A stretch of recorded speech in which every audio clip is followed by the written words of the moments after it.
Facts about the अर्थ इन हिंदी। पृथ्वी के बढ़ते दिन। क्या आपको पता है लगभग 62 करोड़ साल पहले एक दिन में केवल 21.9 घंटे हुआ करते थे। चांद और सूरज की ग्रेविटी से उत्पन्न हुई ओशन टाइड की वजह से हर 100 साल में जमीन के एक दिन के समय में 1.7 मिली सेकंड बढ़ता जा रहा है। ऐसा नहीं है कि जमीन पर दिन बढ़ रहे हैं। कुछ प्राकृतिक घटनाएं ऐसी भी है जिनकी वजह से एक दिन के समय में कमी भी आई है। जैसे कि जापान में 2011 में आया भूकंप जमीन को एक दिन के समय में 1.8 माइक्रोसेकंड कम कर दिया। पैंजिया क्या है और इसका मतलब क्या है?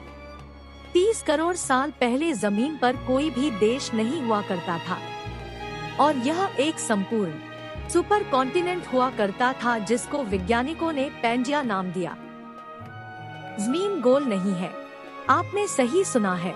स्कूल में हमने पढ़ा था जमीन गोल है, लेकिन ऐसा नहीं है। यह एक उबड़ खाबड़ स्फीयर के आकार की है और ऐसा इसीलिए है क्योंकि जमीन के इक्वेटर के आसपास बहुत उबड़ खाबड़ है और नॉर्थ पोल और साउथ पोल के पास चपटी है। बढ़ता सूरज। वैज्ञानिकों ने ऐसा दावा किया है कि सूरज लगातार ज्यादा गर्म और ब्राइट हो रहा है। अगले 100 करोड़ साल में यह इतना गर्म और चमकदार हो जाएगा।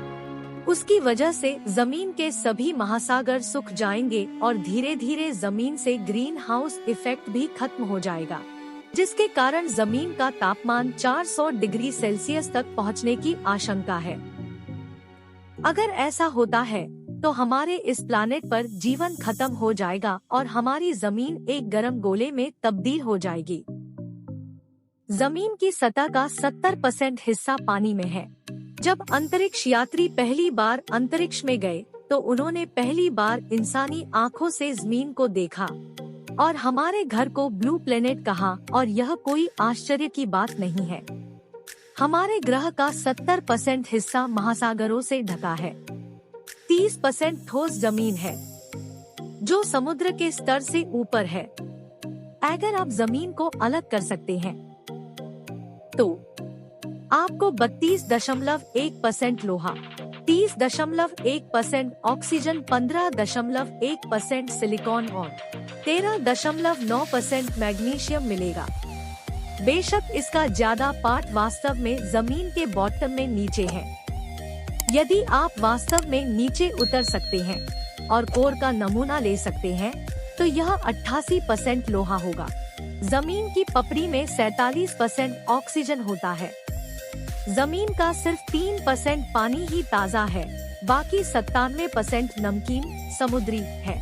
उस 3% में से 2% से अधिक बर्फ की चादरों और ग्लेशियरों अंटार्कटिका में जमे हुए हैं।